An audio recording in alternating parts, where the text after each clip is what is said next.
Bismillahirrahmanirrahim.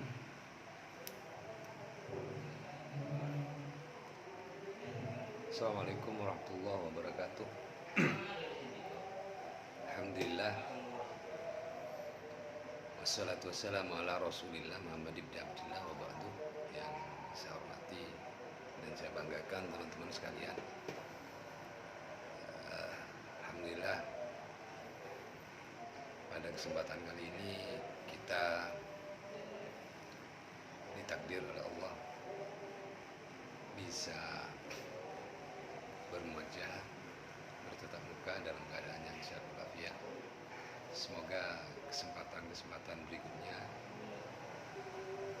kita masih diberi oleh Allah, sehingga kita bisa menyelesaikan perkuliahan kita selama 1 semester ke depan dengan hasil yang memuaskan. Oke, anak-anak yang teman-teman yang saya banggakan, untuk perkuliahan kita pada semester ini tentang ilmu pendidikan. Jadi selama 1 semester ke depan kita akan mendiskusikan dan membahas hal-hal yang terkait dengan ilmu pendidikan. Namun sebelum pada pembahasan, kita buka dulu pertemuan pada siang hari ini dengan bacaan Ummul Kitab. Semoga apa yang kita cita-citakan dikabul oleh Allah Subhanahu wa taala, dan pahalanya kita aturkan kepada para guru-guru kita yang telah mengantarkan kita bisa seperti sekarang ini, dan juga kepada leluhur-leluhur kita, karena tanpa beliau-beliau kita tidak bisa seperti sekarang ini. Alladzina wa kulli niyatin sholihatin. Al-Fatihah. Bismillahirrahmanirrahim. Ya kan. Ihdinas siratal mustaqim, siratal ladzina an'amta 'alaihim ghairil maghdubi 'alaihim waladdallin. Oke, jadi ketika berbicara pendidikan, maka kita sedang membicarakan sesuatu yang sangat serius dan sangat urgent dalam kehidupan kita, karena tidak ada satupun aspek kehidupan kita yang bisa lepas dari yang namanya pendidikan. Seringkali ketika ngomong pendidikan, orang itu banyak salah paham gitu ya. Jadi mereka memberikan kesimpulan bahwa kalau ngomong pendidikan itu berarti ngomong sekolah. Ini sesuatu yang berbeda. Jadi antara pendidikan dengan lembaga pendidikan ini dua hal yang berbeda dan memiliki makna yang sangat jauh berbeda, dan tentu saja metodologi yang dikembangkan juga sangat berbeda. Nah, hari ini kita coba akan ngomongin dua hal tadi, jadi tentang ilmu pendidikan, dan mungkin nanti akan mengerucut pada lembaga pendidikan yang berada di sebuah lembaga, entah itu nanti lembaga formal, non formal maupun informal. Namun sebelum membahas masalah itu, kita coba berbicara pendidikan secara general dulu, secara umum dulu. Pendidikan itu kalau dilihat dari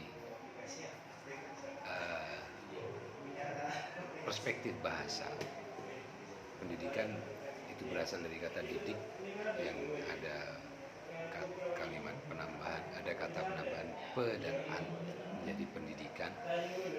Jadi didik itu berarti mempersiapkan seseorang, mengajari seseorang dari tidak tahu menjadi tahu. Itu didik. Kalau pendidikan berarti proses proses persiapan, proses pelatihan yang diberikan kepada seseorang dalam rangka menyiapkan seseorang untuk menghadapi masa depannya. Itu kalau secara istilah. Memang tidak ada definisi yang baku ya, tidak ada terminologi yang paten bahwa pendidikan bla bla tidak ada. Jadi memang banyak sekali pendapat-pendapat tokoh tentang apa itu pendidikan. Ada yang memaknainya dari perspektif prosesnya, ada yang memaknai proses dari tujuannya, ada yang memaknai dari fungsinya dan seterusnya. Jadi memang banyak banyak istilah yang dimunculkan terkait dengan pendidikan. Tapi secara garis besar itu pendidikan berarti sebuah proses penyiapan seseorang dari tidak tahu menjadi tahu untuk menghadapi kehidupannya yang akan datang. Itu garis besarnya begitu. Nah, proses pendidikan ini akan terjadi di segala lini kehidupan kita, mulai dari yang terkecil itu yang mikro dalam pribadi kita sendiri, sampai kepada masyarakat, sampai kepada negara, sampai kepada lembaga-lembaga. Salah satu contoh sebuah proses pendidikan di dalam diri kita sendiri, ketika kita mengalami sebuah peristiwa yang kita alami sendiri loh ya. Semisal kita, ya kalau sekarang sih nggak mungkin terjadi, tapi kalau zaman dulu ya kemungkinan terjadi. Ketika kita menemukan api gitu, bara api, terus kita pegang dan terasa sangat tidak nyaman bagi diri kita, yakni panas. Nah, ini kan menjadi pendidikan kita. Maka kita akan melakukan analisa, akan melakukan klasifikasi bahwa ada satu barang yang sifatnya nyala, terang, dan memiliki efek membakar pada salah satu tubuh kita. Kita akan melakukan identifikasi terhadap benda yang pernah kita pegang tadi. Dan otomatis kita akan mengambil kesimpulan. Jadi kalau kita menemukan benda yang sejenis seperti itu, jangan sampai dipegang secara langsung, karena itu akan berdampak tidak bagus pada tubuh kita. Jadi otomatis kalau suatu saat kita kemana, ketemu dengan barang yang sama, otomatis kita tidak akan mengulangi perbuatan yang pernah kita lakukan di zaman dahulu. Ini contoh sederhananya begitu. Nah, kalau mungkin sekarang contoh lebih real itu kepada anak kecil. Nah, anak kecil itu memang kalau di dunia pendidikan ada dua metodologi yang umum lah, metodologi yang umum dipakai dalam dunia pendidikan formal. Itu ada dua hal. Yang pertama ada pedagogik, yang kedua ada andragogik. Kalau pedagogik ini lebih bersifat antisipatif. Jadi kita akan memberikan pengetahuan kepada anak-anak kita ketika ada sebuah barang yang mengeluarkan cahaya yang keluar dari benda ini, maka jangan disentuh, karena nanti itu akan memberikan dampak tidak bagus kepada yang di sekelilingnya, akibat bahasanya terbakar gitu ya. Ini sifatnya pedagogi. Jadi kita memberi informasi kepada anak secara detail tentang sesuatu. Jadi anak itu sebelum terjadi, dia akan ketika menemukan benda yang sudah disampaikan tadi, itu dia akan melakukan apa yang sudah disarankan oleh gurunya, oleh kita. Berbeda dengan andragogi. Kalau andragogi itu dia akan diberikan pengalaman sendiri sehingga dia bisa menyimpulkan sendiri, identifikasi sendiri, dan mengambil langkah-langkah sendiri sesuai yang dia alami. Jadi ketika dia melihat bara api, sang guru tidak akan mencegah dia untuk menyentuhnya. Dia akan membiarkan anak itu untuk menyentuh bara api tadi. Nah, otomatis kalau dia menyentuhnya, dia akan merasakan panas. Dan kalau panas tentu dia akan berpikir bahwa barang itu tidak boleh disentuh karena akan berdampak negatif terhadap dirinya. Jadi ini kan dua hal yang berbeda tapi sama-sama ilmu pengetahuan. Kalau yang pertama itu dia dapatkan informasi dari luar sehingga dia bisa melakukan antisipasi terhadap hal yang tidak diperbolehkan. Untuk yang kedua berbeda lagi, jadi dia berdasarkan pengalaman dia sendiri. Kalau ngomong efektivitas dari kedua metodologi ini, pendapat pribadi saya itu lebih efektif dan lebih bagus pakai metode yang kedua. Jadi anak-anak itu kita biarkan menjalani hidupnya sendiri, biarkan dia mengalami kejadian sendiri, peristiwa sendiri, biarkan dia mendapatkan ilmu pengetahuan sendiri. Dan itu akan lebih melekat dalam diri dia. Karena kalau yang pertama itu masih akan memberikan ruang ingin tahu. Jadi memang manusia itu identik dengan rasa ingin tahu yang begitu besar yang tercermin dari anak-anak kecil itu. Jadi memang kalau kita pakai metodologi yang pertama, pedagogi, kita memberikan informasi kepada anak-anak barang seperti kayak segi 4 persegi panjang itu ukurnya sekian sentimeter dan ketika dipegang itu mengeluarkan api, itu jangan dipegang dan jangan disentuhkan ke barang apapun karena itu dapat berbahaya. Ini kan dalam kognisinya anak-anak mesti akan muncul, benar enggak sih? Pasti itu pertanyaan begitu pasti muncul. Benar tidak sih bahwa kalau benda yang namanya korek itu dipencet pemantipnya itu akan mengeluarkan api dan akan membakar apapun yang di sekitarnya. Mesti dia akan berpikir, bener nggak sih ini? Pasti dia akan muncul keinginan untuk mencoba. Nah, kalau sampai dia mencoba pada sesuatu yang rawan terbakar, ini kan resikonya sangat besar. Contohnya dia membakar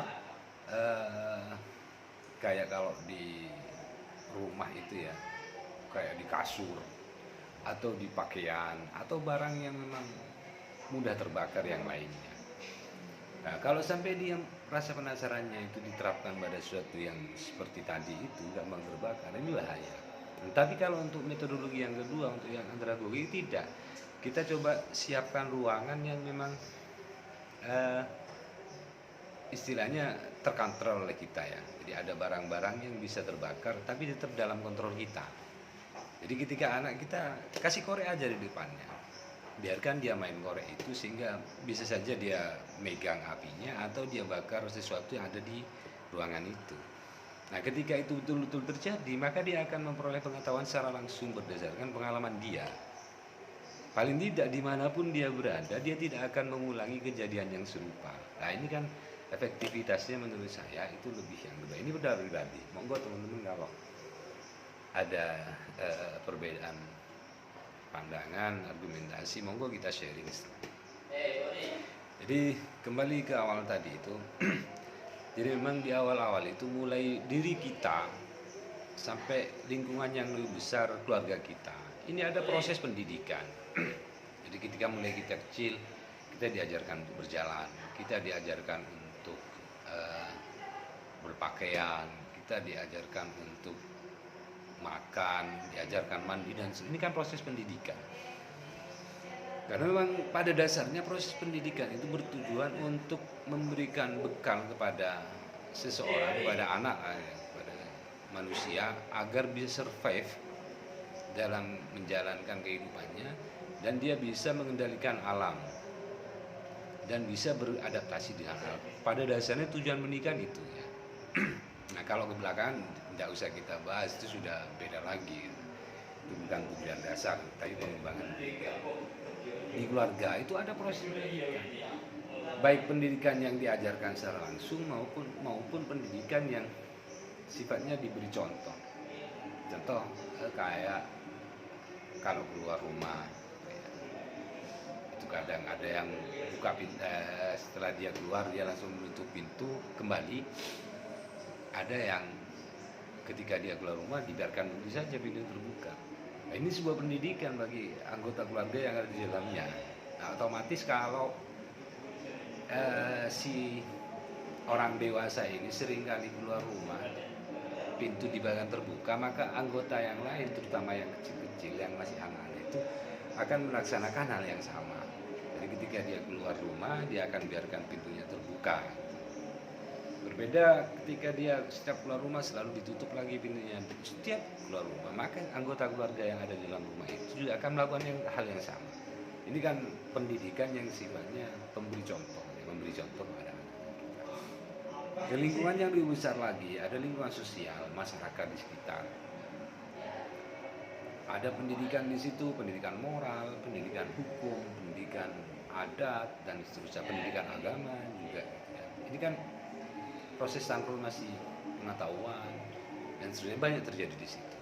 Jadi seringkali kalau di lingkungan pesisir itu rata-rata memang karakter orangnya itu rata-rata keras ya, dan kasar cara ngomongnya bersih, karena memang kondisi lingkungan di sana itu menuntut kepada masyarakatnya untuk bersikap kasar dan berbicara keras gitu ya, karena memang di pesisir itu kan rata-rata anginnya kencang, terus ada suara ombak yang begitu bising gitu ya. Kalau ngomong pelan otomatis tidak akan didengar oleh yang lain, maka otomatis ngomongnya mesti, nah ini kan lingkungan sangat menentukan. Jadi kalau di pesisir, pendidikan yang berkembang di sana akan membentuk karakter yang keras, kasar, kaku, dan seterusnya. Berbeda sebaliknya ketika di daerah pegunungan gitu ya, rata-rata memang cara komunikasinya halus, terus orangnya kalem-kalem, karena memang alam dan lingkungan yang mencetak mereka itu. Jadi itu pendidikan yang di lingkup yang lebih besar lagi. Ada lagi di yang lebih lebar lagi dalam berbangsa dan bernegara. Jadi seringkali tanpa disadari kita ini kan dididik oleh teknologi kadang. Jadi kita nonton TV tanpa disadari, internalisasi nilai-nilai budaya, tradisi itu kan tanpa masuk itu ke dalam diri kita itu ya, kepada anak-anak kita. Sehingga sekarang kan banyak ya orang desa model pakaiannya, model penampilannya kayak orang luar negeri gitu kan. Kayak orang Arab, kayak orang Amerika dan sebagainya. Karena memang internalisasi nilai itu tanpa terasa masuk lewat media-media televisi, media sosial itu. Nah sekarang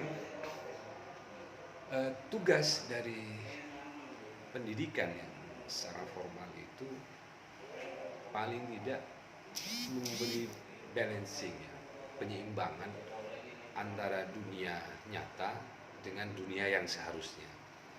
Maka di situ muncul idealisme. Jadi seharusnya bagaimana sih kita itu dalam menghadapi, dalam menjalani kehidupan yang sudah zaman seperti sekarang. Nah ini tugas salah satu lembaga, salah satu tugas dari lembaga pendidikan formal, yaitu non formal maupun yang informal. Nah, kita untuk mata kuliah sekarang ini kita akan fokus pada pembahasan di wilayah lembaga pendidikan formal. Jadi kita nanti akan ngomongkan tentang lembaga formal SD, MI, SMP, MS dan seterusnya. Non formal kayak pesantren itu ada informal dan lain-lain. Yang pada intinya kurikulum dan sistemnya itu tersusun secara rapi. Jadi bukan berbicara pendidikan secara umum. Oke, mungkin pengantar dari saya itu untuk pertemuan hari ini. Jadi selama 1 semester ke depan kita akan ngomongin kurang lebih dari 14 materi utama. Jadi yang pertama tentang memahami makna dan hakikat pendidikan.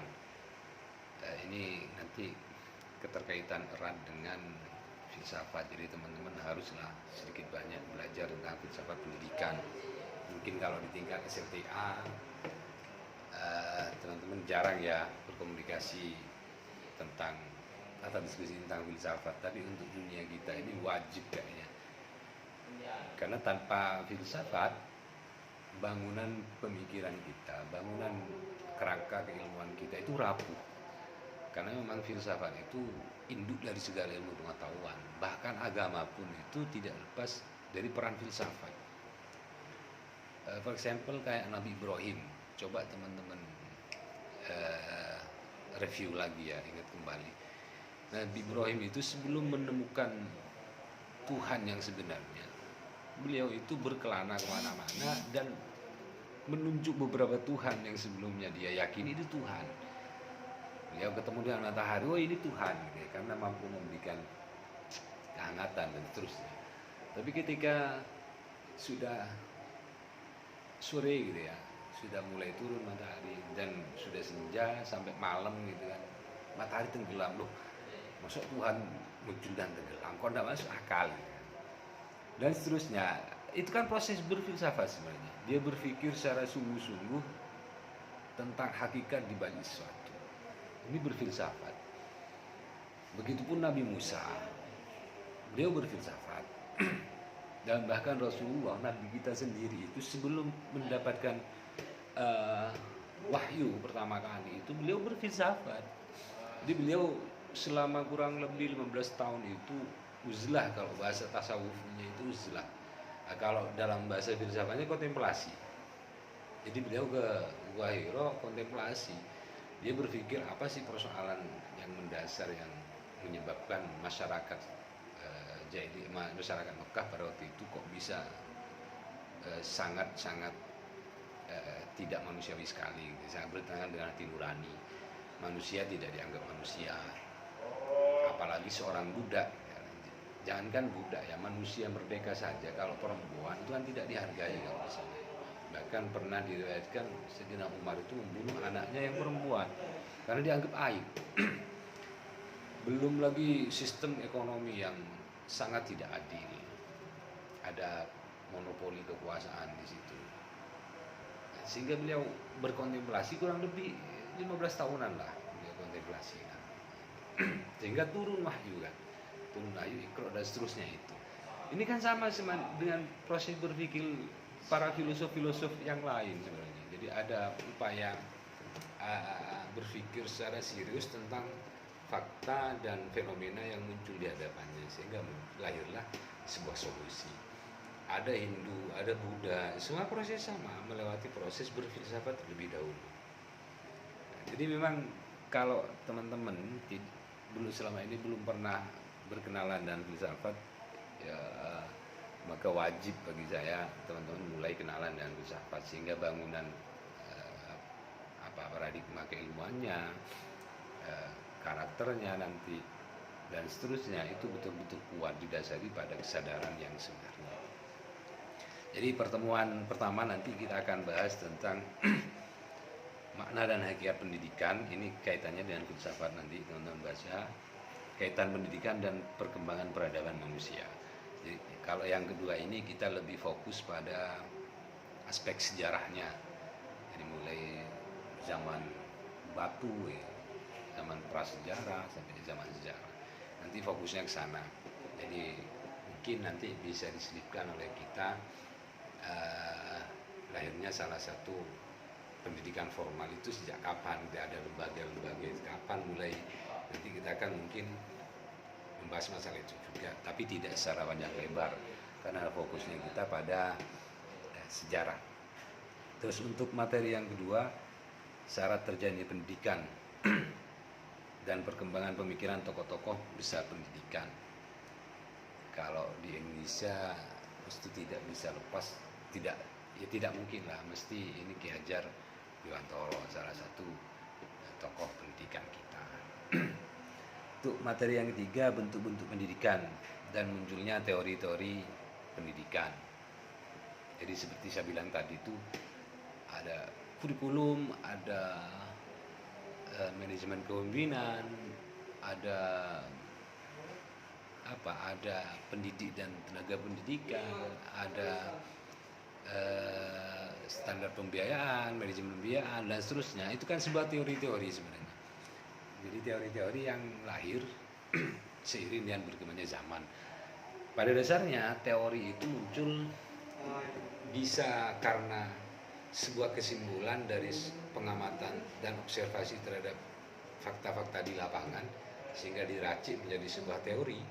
Tapi ada yang berdasarkan penelitian secara berkelanjutan. Jadi dia memiliki ide, coba dia terapkan, praktekkan. Mungkin ada beberapa sampel yang didatangkan. Nah, ketika beberapa uji coba berhasil, maka menjadi sebuah teori dan dipakai untuk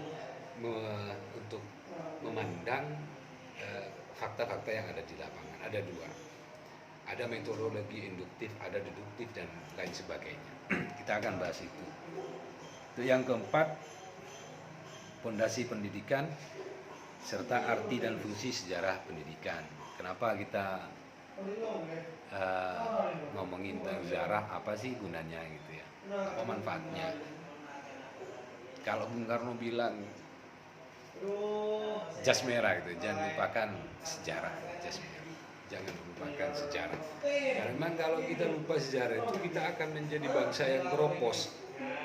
Nah, sama di pendidikan, kalau kita tidak paham sejarah pendidikan, perkembangan pendidikan, kita juga akan keropos, pendidikan kita tidak akan berkualitas gitu ya. Dan proses yang kita laksanakan pun tidak serius juga karena memang tidak ngerti sejarah. Terus yang berikutnya, yang kelima, benang merah pendidikan pra dan pasca kemerdekaan serta aliran pendidikan di Indonesia. Lah ini kita fokusnya di Indonesia. Jadi kita tidak akan ngomongin pendapat-pendapat John Dewey gitu ya, Immanuel Kant, kita tidak akan ngomongin itu, tapi kita fokus pada pendidikan di Indonesia. Jadi sebelum 45 dan sudah 45, seperti apa sih proses pendidikan di Indonesia. Kalau ditarik lebih jauh lagi, kalau pra kemerdekaan itu kita akan fokus nanti pada model pendidikannya ulama-ulama kita, Wali Songo itu. Kan memang yang pertama mendirikan pendidikan secara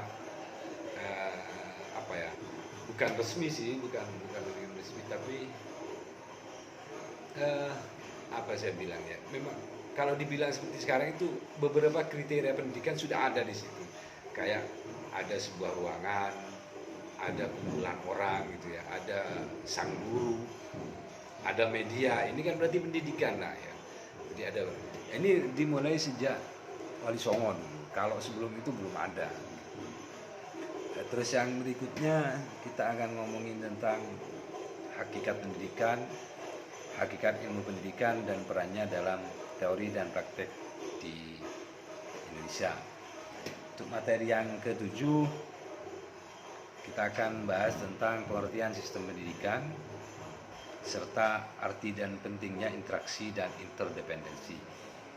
Untuk materi yang ke-8, memahami pentingnya pembentukan manusia seutuhnya.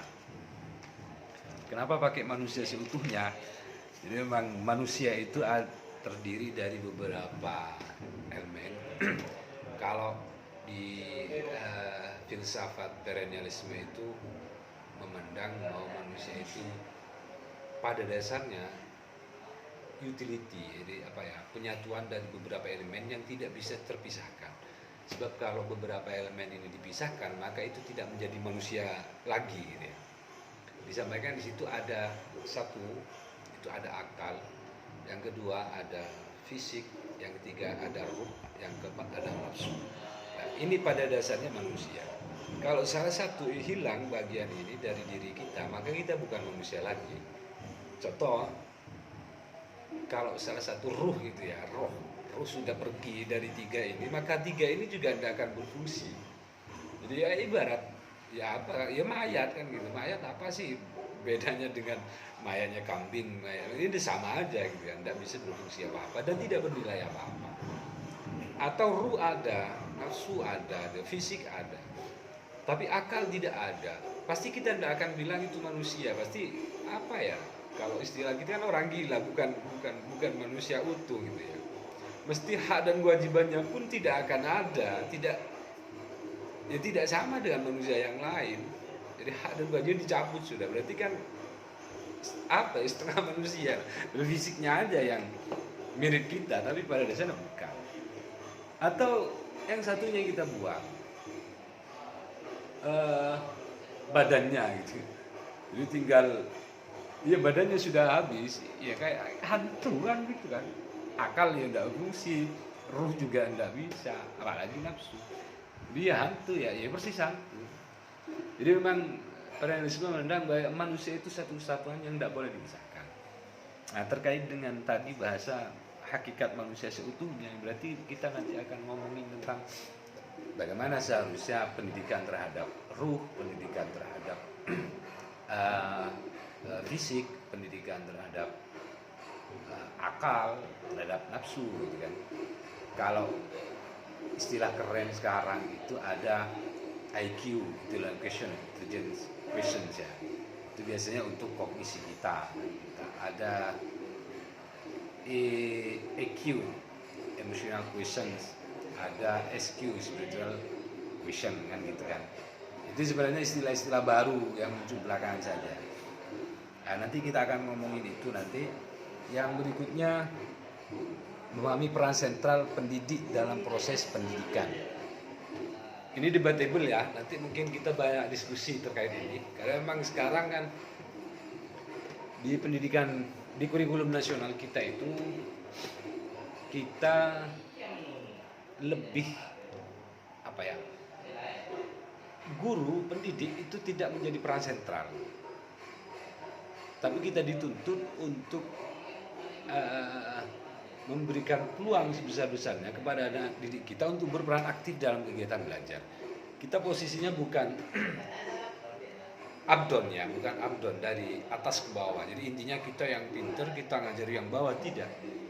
Kita menjadi fasilitator, menjadi moderator, menjadi motivator gitu ya terhadap anak. Jadi yang dipaksa untuk berperan aktif dalam kegiatan pendidikan di lembaga formal kita, berdasarkan kurikulum yang terbaru ya, itu adalah peserta didik, jadi bukan pendidik. Nah, bagaimana dalam konteks peran sentral pendidik dalam proses pendidikan? Apakah dengan kurikulum yang terbaru ini kita tergeser perannya gitu ya, jadi tidak terlalu penting atau bagaimana? Atau semakin dibutuhkan kreativitas dan inovasi dari para pendidik agar berhasil dalam proses kegiatan belajarnya. Nanti kita akan bahas itu. Yang materi 10-nya, memahami hakikat pendidikan sepanjang hayat, mengetahui bentuk dan cara pendidikan sepanjang hayat. Utlubul ilmah minal mahdi ilal lahdi. Mungkin ini lebih banyak pada perspektif religius ya. Jadi mungkin nanti kita akan ngomongin ya memang dalam konsep pendidikan dari lahir sampai meninggal itu kan kita temukan di dalam agama kita ya. Kalau di dalam teori-teori umum kayaknya jarang ditemukan ya. Pendidikan ya S1, mulai dari lembaga pendidikan dasar PAUD sampai S3 kan, itu setelah itu tidak ada, sudah selesai kan gitu kan. Bagaimana konsep, apa yang dimaksud konsep sepanjang hayat ini ya, nanti kita akan ngobrolin itu. Yang ke-11, identifikasi hakikat masalah pendidikan. Kalau ngomong permasalahan pendidikan itu mesti banyak variabel di dalamnya. Kita akan ngomongin konteks internasional atau nasional atau lokal. Bisa saja persoalan pendidikan di Indonesia dengan di luar Indonesia berbeda. Di Indonesia pun antara satu daerah dengan daerah lain mesti berbeda. For example ya, antara, tidak usah jauh-jauh mana ya. Kalau di Jawa Timur aja, di Jawa Timur antara Situbondo, Jember lah, antara Jember dengan Surabaya, mesti persoalan pendidikan jauh berbeda. Karena memang akses teknologi, akses jaringan, akses pendidikan, akses transportasi dan seterusnya itu kan berbeda. Akses ekonomi sangat jauh berbeda dengan di Jember. Tentu persoalan yang dihadapi oleh masyarakat terkait pendidikan itu juga berbeda. Kalau sekarang kita kena corona ya, diwajibkan oleh pemerintah untuk melaksanakan kegiatan belajar mengajar secara online tetap muka. Berdasarkan beberapa informasi yang saya dapatkan dari teman-teman Surabaya, ya enjoy aja gitu ya. Jadi kegiatan belajar mengajar ya seperti biasa aja. Cuman bedanya kalau sekarang ini mereka duduknya di rumah masing-masing. Gurunya di tempat lain, muridnya di tempat lain. Tapi itu berjalan seperti ya tetap muka gitu ya. Jadi memang anak-anak itu di rumahnya ya tetap pakai seragam gitu kan. Dinas jam-jamnya pun ada jadwal kayak di kantor itu, di sekolah itu biasa jam 7 sampai sekian pelajaran ini. Ya tetap tatap muka begini. Tapi di Jember berbeda lagi. Jangankan mau tatap muka begini ya. Uang jaringan saja muncul tenggelam, terutama di daerah Panti. Kalau teman-teman tahu Panti itu dekat deket ya, belum pegunungannya, masih di kaki gunung gitu. Saya pernah ke sana itu ya harus keluar rumah dulu di pinggir jalan, harus angkat tangan dulu untuk cari sinyal gitu. Bayangkan, bisa ndak ngikuti yang di Surabaya? Jelas ndak mungkin. Nah ini kan persoalan pendidikan yang tentu saja tiap daerah itu berbeda. Maka nanti kita mungkin di pertemuan tersebut kita nanti akan sepakati, kita akan fokus di aspek yang mana yang sifatnya lebih umum gitu ya, bukan lokal. Terus yang berikutnya memahami kategorisasi permasalahan pendidikan. Ini katanya dengan yang pertemuan sebelumnya. Yang berikutnya pemahaman pendidikan, dan yang terakhir usaha-usaha pembaruan inovasi pendidikan. Nah, ini mungkin kita lebih banyak fokus pada penemuan-penemuan sebenarnya. Karena memang Kementerian Pendidikan dan Kemenristek-Dikti itu memang setiap tahun menggalakkan kompetisi-kompetisi inovasi pendidikan. Ada temuan-temuan di pendidikan maupun metode-metode gitu ya. Itu memang setiap tahun dilaksanakan kompetisi. Mungkin nanti kita mencoba menggali lebih jauh tentang inovasi-inovasi yang sempat mungkin mendapatkan penghargaan di Kemendikbud maupun Kemenristek-Dikti, atau mungkin nanti bisa saja kita diskusi bebas ya, free discuss. Mungkin teman-teman punya ide mencoba menyikapi persoalan-persoalan pendidikan bisa. Ya mungkin langkah-langkahnya nanti kita coba identifikasi secara atau bersama-sama, tidak usah per kelompok, atau kita identifikasi bareng persoalan yang kita alami di lingkungan kita, terutama di pendidikan itu apa saja, faktor-faktor penyebabnya apa saja. Mungkin dari situ kita bisa paling tidak menemukan problem solving ya, jalan keluar terhadap persoalan itu. Dan mungkin ya semoga saja teman kita yang sangat sederhana dan sangat kecil itu mungkin bisa kita terapkan ya minimal di lokal lingkungan kita. Jadi itu 14 materi yang akan kita bahas, kita diskusikan selama 1 semester ke depan. Semoga kita ditakdirkan melaksanakan rencana kita seperti yang sudah kita rencanakan semula, sehingga nanti akhir semester kita berhasil menyelesaikan tugas kita. Materi sudah terselesaikan semua dan teman-teman bisa mendapatkan hasil yang memuaskan. Kalau urusan nilai, teman-teman tidak perlu terlalu khawatir lah ya. Kalau saya santai aja. Yang penting teman-teman perkuliahan aktif gitu ya. Syukur-syukur kalau di kelas nanti itu ketika diskusi rame, dan teman-teman juga.